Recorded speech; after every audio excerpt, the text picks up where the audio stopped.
like stubbing your toe on the door frame right now?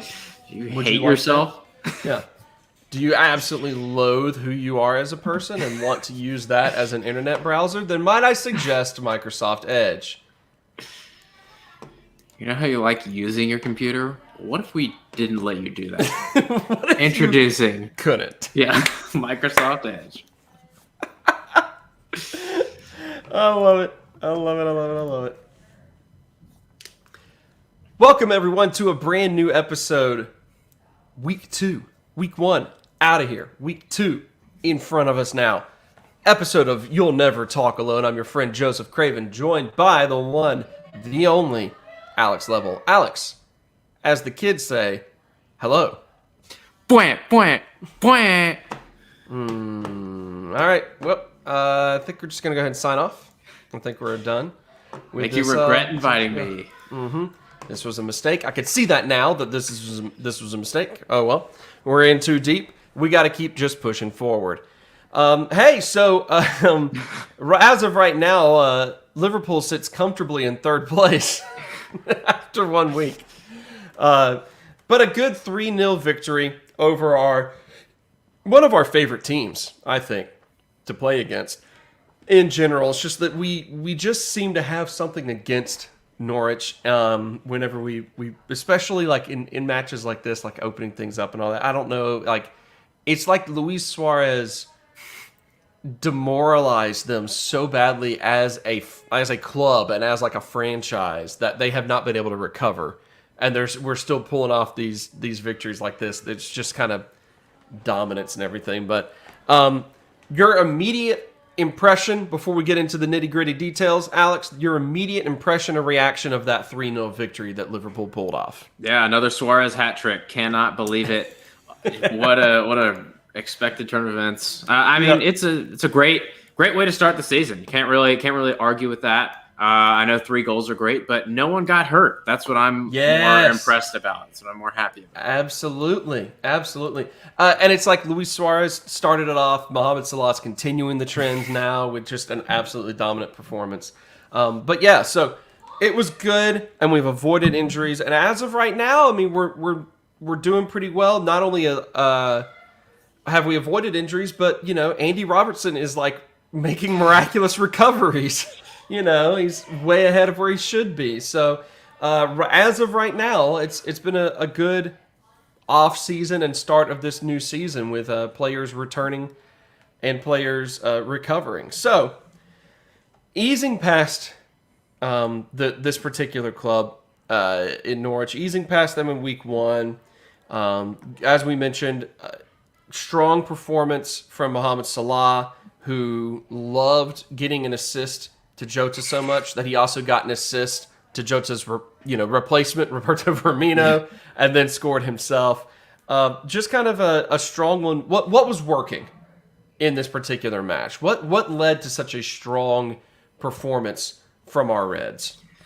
So, like you mentioned, Salah was on fire. And I mean, I know there'd been kind of a lot made of the fact that he hadn't scored in preseason, but something that he does that I think we kind of take for granted a lot is just he is always open. He is so good with his movement, especially with Trent, that he's just always open, always looking for the in the channel pass. He's just an outlet every time we need him to be, and that creates spaces for others. I mean, you also saw Sadio Mane playing more like Sadio Mane and playing some incredible 4D chess. I think it was the second goal where he intentionally mishit that shot so that we could go then score. And I mean, Jota was direct. Jota was fantastic. That one run he went on before the Elven King, Todd Cantwell, struck him down to reclaim Rivendell for the Elves. reclaim the throne. Yes, exactly. Yeah. We all remember that story. Yes. That was fantastic. And he was great until he clearly just wore out. Yeah. So they were fantastic. And I think we looked at the back line and I think I predicted Virgil not to start, but Virgil started and everything looked normal. There was maybe 1 or 2 instances where he looked like he hadn't played in a while, but overall that back line was solid. and they understood what they were doing. And I thought Tsimikas came in and did fantastically well. Until, again, he also wore out. There was clearly a definite moment where he was just like, oh, I haven't played a full match in like 20 years. And so now I'm just exhausted. And it was nice to see his teammates encourage him or try to like G him up to finish it, except for James Milner, who I think actually hates Kostas Tsimikas. If you remember back to the first game he ever played for us, and Milner made the run, and Tsimikas didn't play him, and you clearly heard Milner on the inside. What I think was against Stuttgart, he goes, "F and hell, Kostas." He's just so bad at him, and it's never been the same since. But No. so I think those two areas, which is 2/3 of our entire areas, which is a good number to have, did really well. Oh, fully agreed. And you're right. Like, there was so much of the match that took just a little bit to get going, and then also lost a little bit of steam at the end, it being the very beginning, and you kind of having to deal with the fatigue that comes from trying to get back into match day fitness and match day sharpness. Because that does take time. It doesn't matter how full of a preseason you actually have and how much of an off season you actually have. It does take time to get back with your teammates and do all that. But I think you're right that it was it just was strong performances. It was strong in many of the core areas of the match. Strong leadership examples from players that were stepping up.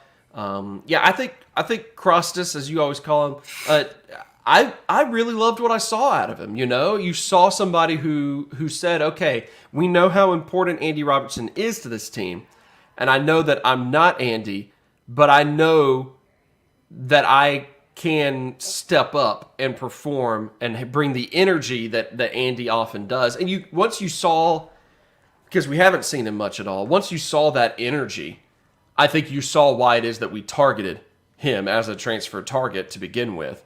You saw why we wanted him to be the backup left back.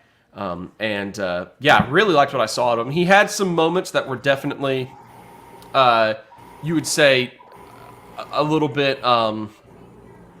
shaky at times, as you'd expect from a younger guy who hasn't gotten as much run with the squad. But all in all, I liked what I saw out of him a whole lot. Was really impressed for sure. Obviously, we could talk about, it almost gets kind of boring talking about the greatness of Mohamed Salah and Sadio Mane all the time. Sadio, of course, coming off of what self-proclaimed worst season of his life, So be very curious to see what he's able to do on a week-in, week-out basis, if he's able to shake that form off. But with the offense rolling like it was, you got to think that his teammates are in good enough form that he will get dragged out of any bad form he had. You just have to think that. More evidence for the Salah hates Mane crowd Right. when Salah was clean through on goal and decided to not shoot on a breakaway, but instead try to make an ill-advised pass to Sadio. Clearly something that someone who hates someone else does. Like the people that are always talking about, Salah doesn't pass enough in general. He's kind of a ball hog, all that sort of stuff. They must have watched that match and been seething. Yeah. Seething. Because I know there's so many critics of like, man, he always is looking for the shot and never makes the pass. And this time around, he was just toying with people. He's like, I'm going to look for everything. I don't care. So it was real good. But I do want to ask you about the midfield in particular. This is the area that we felt like was probably not our strongest lineup, or at the very least not our most familiar lineup, both to us watching, but also to each other. They just haven't played with each other all that much. The Milner, Keita, Ox midfield is not one that we've ever seen. So what did get your impression on that? What did you think of this kind of patchwork midfield as we work our way into health again for the midfield and a more standard, solid midfield rotation? What did you think of their performance? It's kind of hard to evaluate because they just didn't really do much for most of the match. Right. I mean, I was fully expecting Fabinho to start just because he's such a reference point in the midfield. And we just didn't have that without him out there. We had three players that typically play in two positions, and they looked like that. There were a lot of times where they seemed a bit unsure of who should be where. That is probably partially down to them never really having played together before. Part of it's down to their natural tendencies. I wouldn't say any of them played particularly badly. I just think that they didn't really have much of an influence on the game. You could see that kind of early on where we just kind of kept bypassing them, and I don't think that helped them settle overall as a three that is not used to playing to each other. We went kind of straight out of the gates targeting their relatively weak back line with kind of direct passes, hoping to get second balls. Yeah. And I think when they couldn't really get a feel for the match, they drifted out of it a bit. I don't think you can really say that's anyone in particular's fault either. No. I don't think you can point at any one of those three and be like, they are why the midfield didn't look so great. I think they're just getting used to, one, playing at all in the case of Naby and Ox, and two, playing with each other. So I'm expecting to see a bit of rotation or balance with those three kind of moving forward. But I think there's a lot to learn from that when you look at the player profile of the three that we played. And then when we saw the introduction of the two Brazilians, how that immediately changed, at least from a midfield standpoint, having that kind of lighthouse for everyone to be based around in the midfield. Who do you think is our best midfield lineup out of who we have healthy and available right now? Trent, Costas. Well, thanks for tuning into this episode. We're gonna have to end it for the second time now, Alex. Thank you. You got to look at, I guess, coming back from long tournaments, long summer, coming off an injury. Right. It's hard to really say. I mean, when everyone is fit, you look at something like Hendo, Thiago, Fabinho as a balanced skill set, complementary type of midfield three, and hopefully we see that at some point soon. But you also look at players like Naby and Ox and Harvey who do provide that directness that we've missed for so long. And you look at preseason and you see Naby providing that, and you see Ox providing it maybe from a little bit different position and kind of false nine winger role that he played in preseason. But I think we saw what that can bring to the team and how we've missed it. And I know we've mentioned it before, but we love Genie and we love what he brought, but there is that chance to change that dynamic in the midfield with him gone. And there were glimpses, maybe not as much in this match, but before, of what that could be down the line. Okay, so I guess kind of out of who we know we have that we could put out there right now, though, who are the three that you would put out there? It's Fabinho, naturally. Depending on how far back he is fitness-wise, it's hard to really know where anyone on our team is fitness-wise. Ain't that the truth? Yeah, you look at Thiago coming back in, and Hendo as well. That would be preferred because you see them like coming back from long summer, and that's their lack of fitness. I mean, you look at someone like Harry Kane, who lacks match fitness, so to speak. Right. But I mean, honestly, he lacks the mental match fitness to put up with playing for Tottenham anymore. Yes, exactly. But to be honest, if we're looking at preseason, looking at fitness, looking at form, I would love to see something like Fabinho, Naby, Harvey against Burnley. When it was Fabinho, or not Fabinho, when it was Naby, Milner, Harvey, that had a nice balance to it. That had a nice mix to it. Surprisingly, even though two of the three of those were the same as Norwich, but maybe give that natural holder, natural disciplined center mid, and let the two in front of them do what they do. And I think we're looking at something really cool, especially against a team like Burnley, who we know what we're going to get against them. Yeah, with kind of compact two banks of four, so on and so forth. Yeah, I like that. I like that too. I really want to see some more Harvey Elliott. He would not be necessarily my pick for maybe the midfield three I'd like to see. I think it would be a little bit more similar to who we had starting out, but maybe with Fabinho sitting back there, more of a holding role. Maybe taking Fabinho or putting Fabinho in instead of like Milner. I know they both approach the midfield in different ways, but I think if you put Fab, and Ox together, I think could be a good midfield three out of who we know that we have that we're ready to throw out there like right now. But all that being said, it was a train wreck of a train of thought. But I think that I would like to see more of Harvey Elliott, right off the bat. Like, why not? We've got these, obviously Norwich and Burnley to start the season off are two, promising teams to go up against early on, especially when you're trying to get a, what is he, 18? Is he only 18? Or is he 19 yet? Yeah, I think he's only 18. When you're trying to get an 18-year-old player kind of used to playing at this level, he's got the confidence. He's not shy as far as that goes, and so that goes a long way. But when you're trying to get him used to playing at this level, you want to take advantage of the fact that your first two matches are against Norwich and Burnley.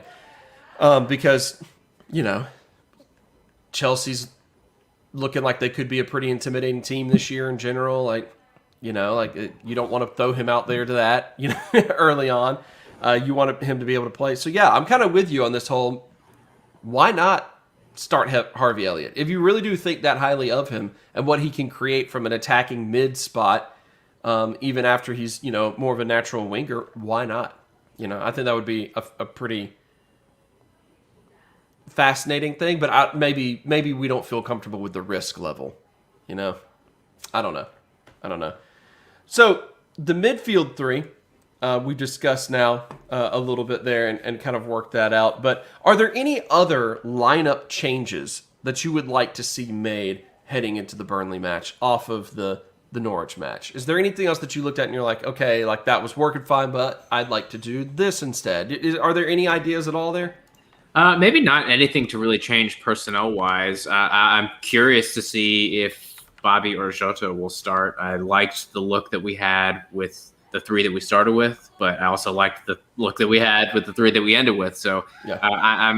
I'm curious to see how we approach that match. Again, we pretty much know exactly what we're going to get, but we have some different elements that we're able to throw in and mix up and pull them away from what they typically want to do. And I mean, we saw the Seagulls go out there and pull them apart and take care of business. And I think we can do the same. And that's kind of like what you were just talking about in terms of like, why not throw Harvey out there? Why not throw the guy who was in the top 5 of progressive passes in the championship last season against a team that's just going to sit back? Like That's the kind of player that we have been looking for to unlock defenses. And when you combine that with the smart movement of the front three, whoever they may be, and any midfielder that's next to him, whether it's someone who's trying to unlock them with dribbles or unlock them with passing as well, or just keeping them going side to side to pull spaces apart, I think that's something that he would really benefit from. And it's kind of exactly why we like him and rate him so highly. Yeah, absolutely. I love that. For sure. I kind of wonder if the plan is, as we have an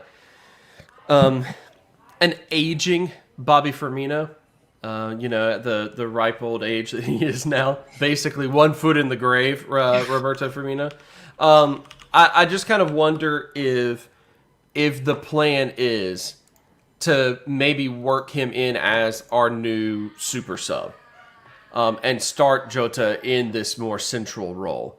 Because I know a lot of when Jota played last year, he was coming in off the wing a whole lot more often, things like that. I wonder if the plan is, though, let's put him in a central role. And because Bobby is such a unique center forward, and Bobby is such a different type of center forward, and he completely changes how a team has to think. Because that's one of the things, I forget if you said this or if I heard this somewhere else, but teams would know how to beat Liverpool last year when we only had one lineup we could count on. And we're just not the type of team that, last year at least, we're not the type of team that could often wear people down without having that little extra added like wrinkle to try to throw people off. And Jota was that when he was healthy. And I wonder if now the plan is, Jota, okay, you're now the norm. And Bobby, you're going to be the added wrinkle that is out there to throw people off late in games. Because I kind of really like that. I kind of really like that strategy a lot. You know, I kind of really think that starting off with one player who's very direct and then finishing with one player who is just going to pester you so much, it is a fun strategy. And I think if Bobby's cool with kind of being a super sub, I could really see that top 3 being a standard. We'll call it like a top 3.5. Call it a top 2.5.5, like, you know, get one good half out of each of them. I think it'd be fun. I think could be very interesting. To see if that's the added wrinkle.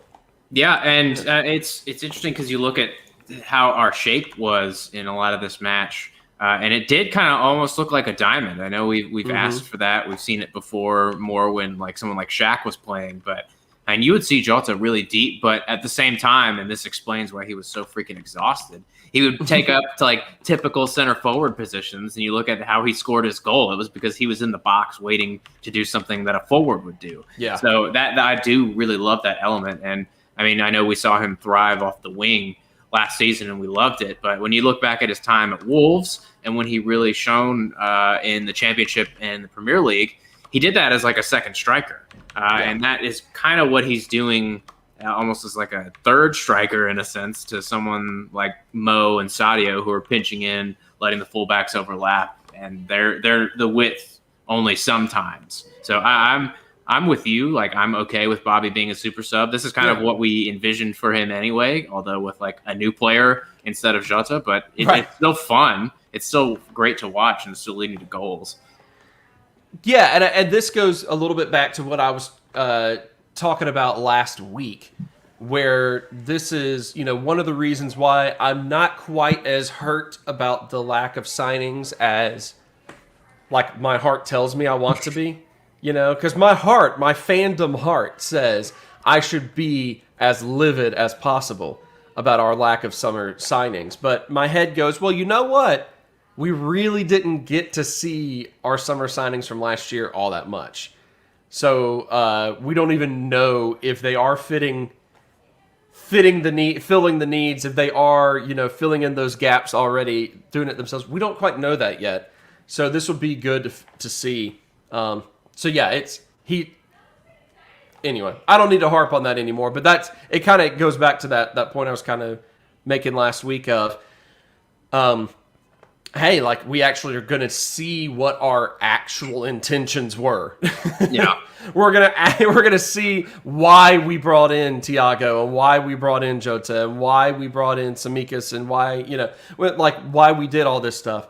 It'll be fun. It'll be very, very fun to see. I'm very curious to see when it is that we do bring in Konate, though, and when we decide to go ahead and let him loose on opponents.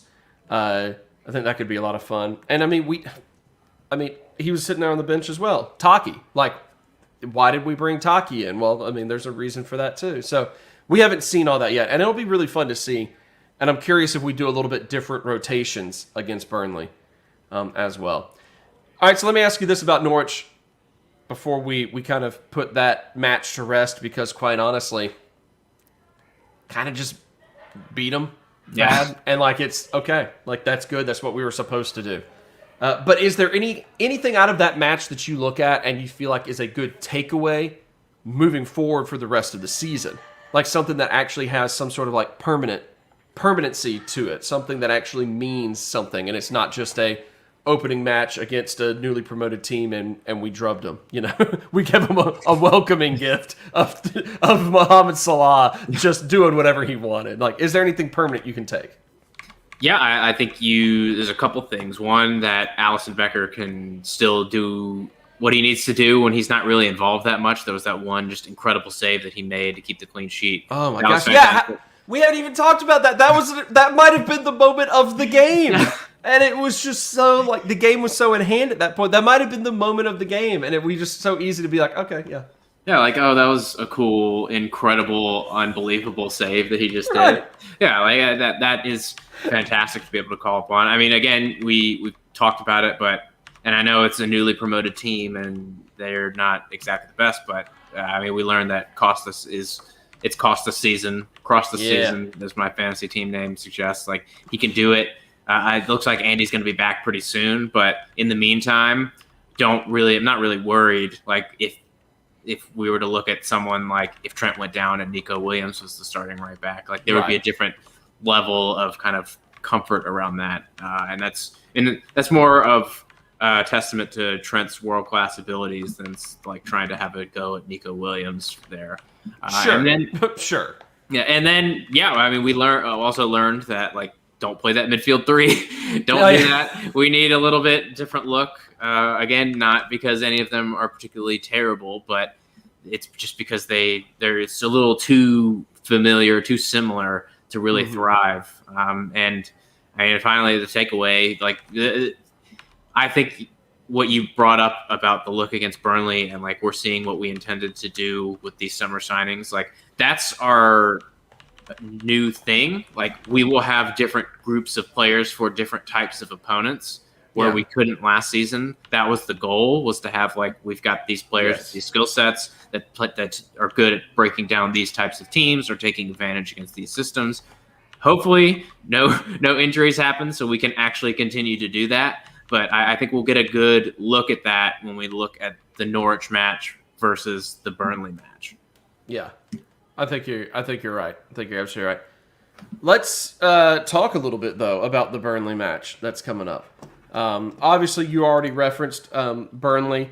They did not do very well in their opening weekend match, sitting there with that first L on the record. No points. You know what? I just realized, looking now at the table, that there wasn't a single draw. There wasn't a tie at all. Every single match ended in a victory for somebody. So you literally have 10 teams with 3 points and 10 teams with 0 points. That's kind of cool.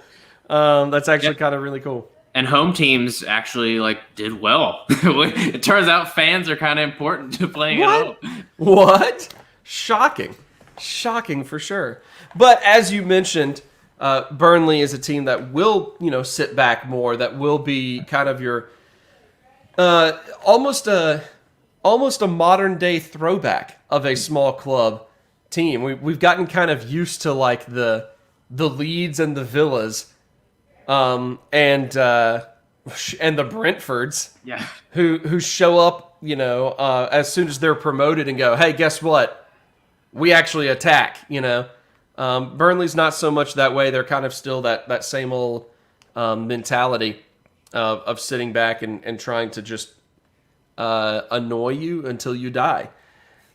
So with that in mind, I mean, what do we know about Burnley this season, Alex? What do we know about them? Do they have anything different going on compared to what we know about the Burnley in years past?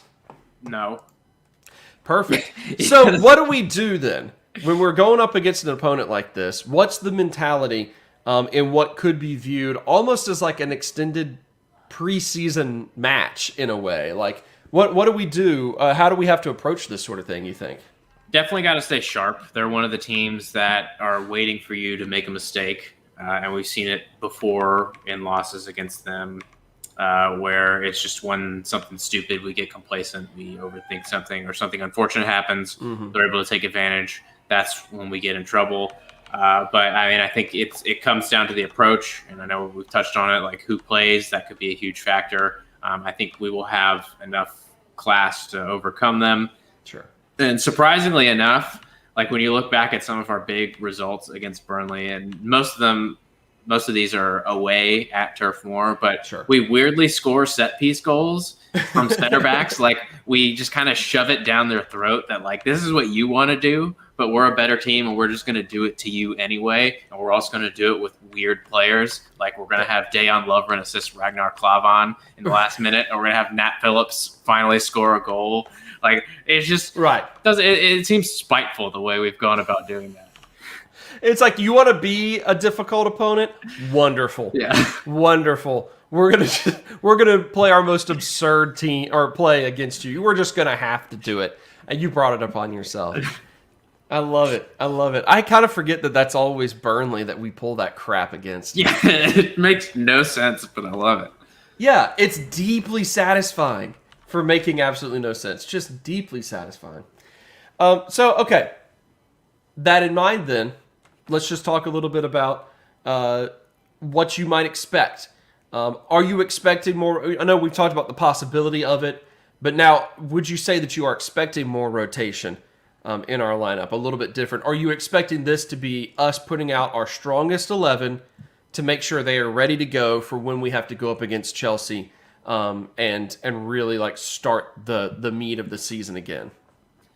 I think we maybe have one or two players different, but overall, I think we generally look the same. It's worth it for us to play our best players, to have them get into kind of like full-on competitive match fitness, especially going into that Chelsea match the next week. But I mean, I don't think we really look all that different overall, just with the tools that we mentioned earlier to have a little bit different look against what we're going to face. Yeah, I don't know if it would make much sense to really drastically change things up here, but yeah, I guess you're right. Okay, then. Well, let's talk a little bit of a prediction about it, perhaps, sir. Would you be prepared? I think I might be.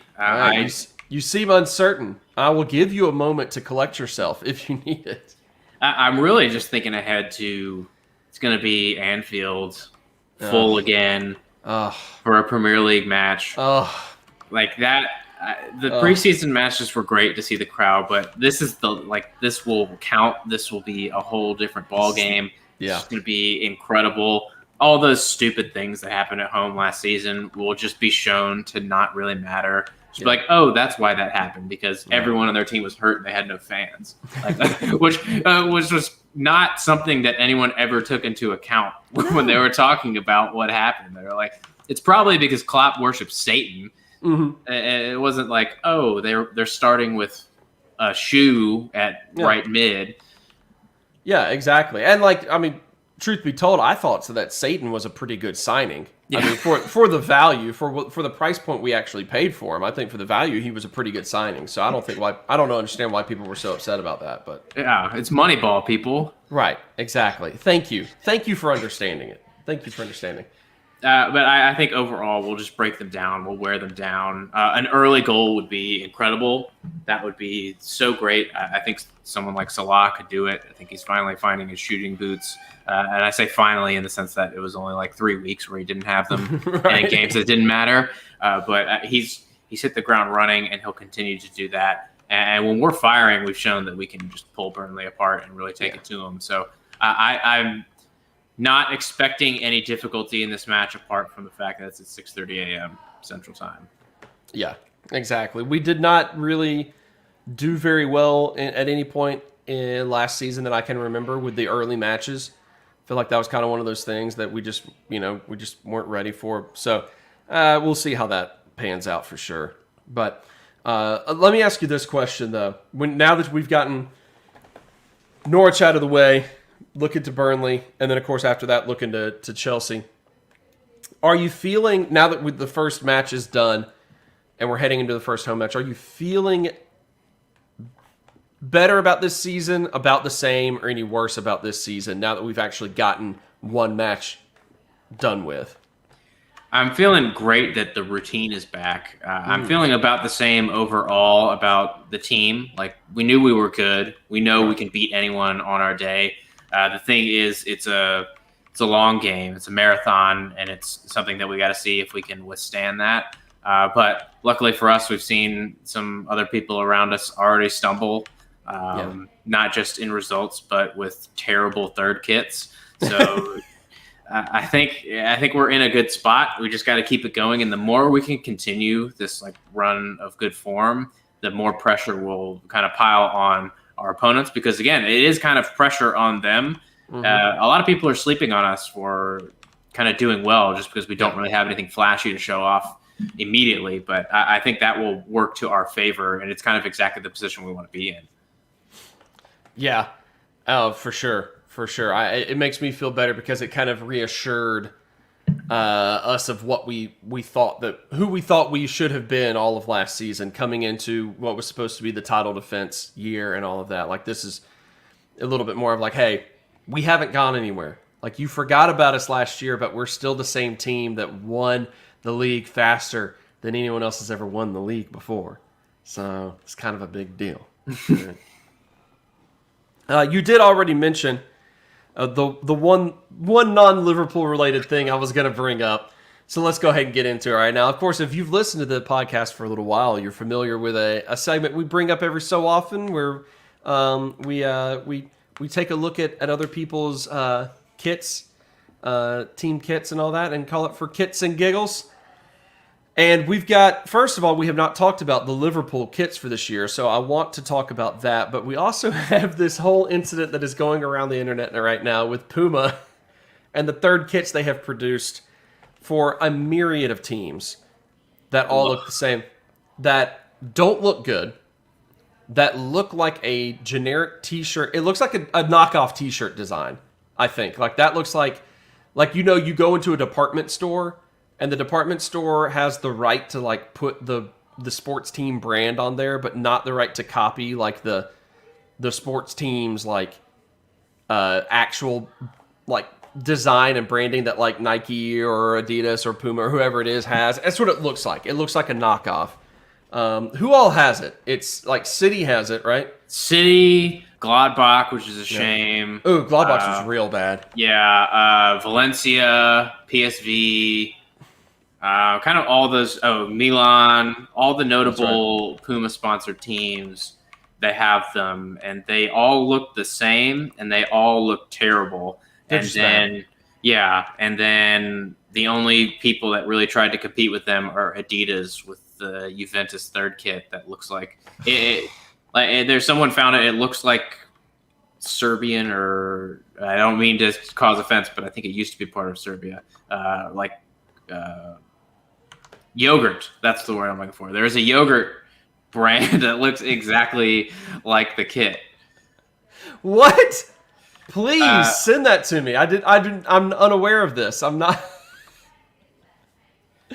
I'm unfamiliar. I need to see this now. That sounds amazing. There was a whole incident in. Now, first of all, I hate that. What? Vita. Aaron? Aaron? A-Y-W... Aaron. Yeah, Aaron. It's just Aaron. Aaron Yogurt. A-Y-R-A-N. Look it up, listener. There's a whole thing that went on a few years back. I think it was with Adidas, who made a bunch of college football jerseys and used the same template for a lot of different teams. And I've never quite understood why. I mean, I understand why. It's easy to come up with one template and just assume that, like, oh, yeah, these teams won't ever play against each other. Like, it's fine. But then they gave, like, two SEC teams the same template in Arkansas and Mississippi State. And two teams who their color scheme are a version of red and then white. And so, like, it was, oh, okay, I see. Yeah, you're really... And I saw those Puma kits and I was like, why are they doing that? You know? It just shows that, like, you're a major company, and I get that sometimes you're like, oh, let's create one look and kind of have it be like, oh yeah, here's this, like, particular look that is, like, distinctly something we did. But, like, this is the internet age. You're not making a bunch of, like, rec league screen printed shirts for some rec league teams across the country who will never interact with each other. No, this is the internet age. You're making it for some of the biggest clubs in the world. We're all going to see it. We're all going to look at it and go, man, you got lazy for multiple teams. Yeah.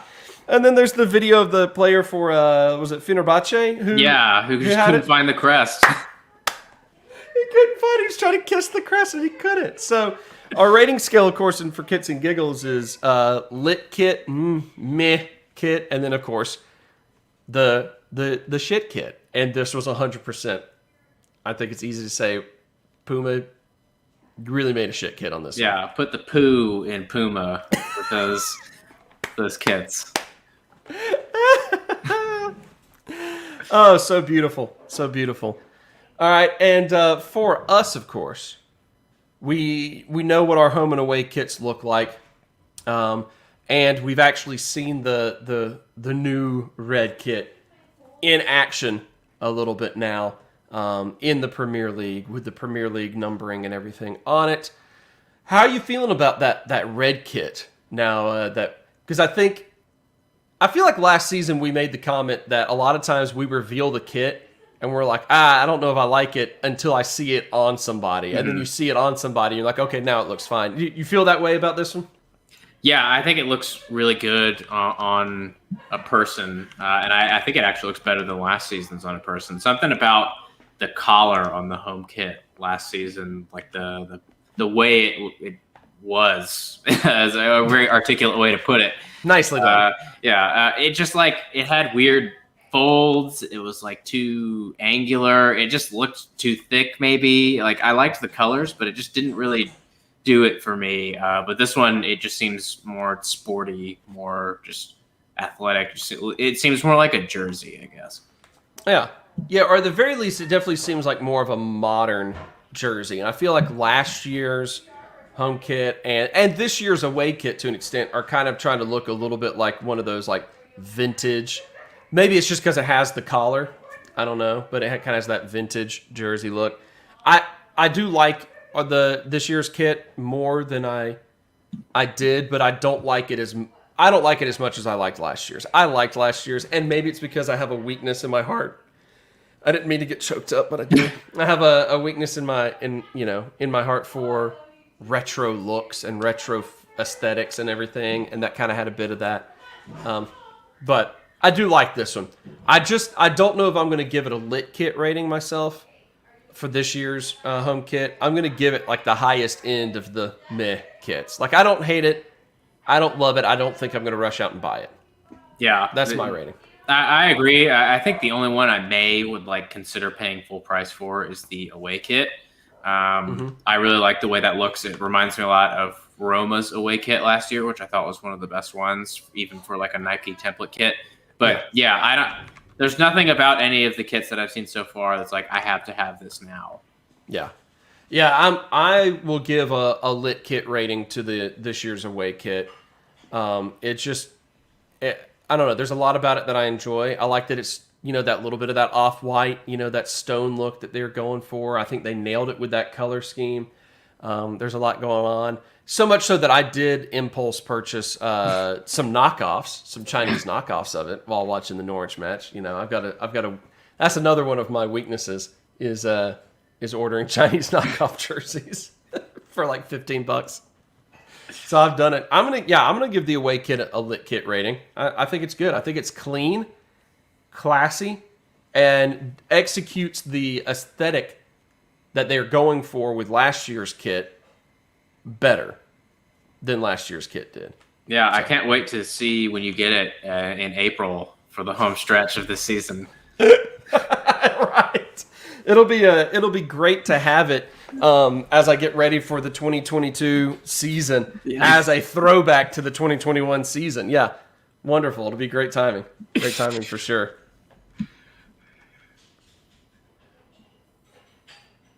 Anything else noteworthy? I think we're good. I feel like there haven't been enough good rumors to bring anything else. Yeah, there's nothing. We're just not going to get anybody.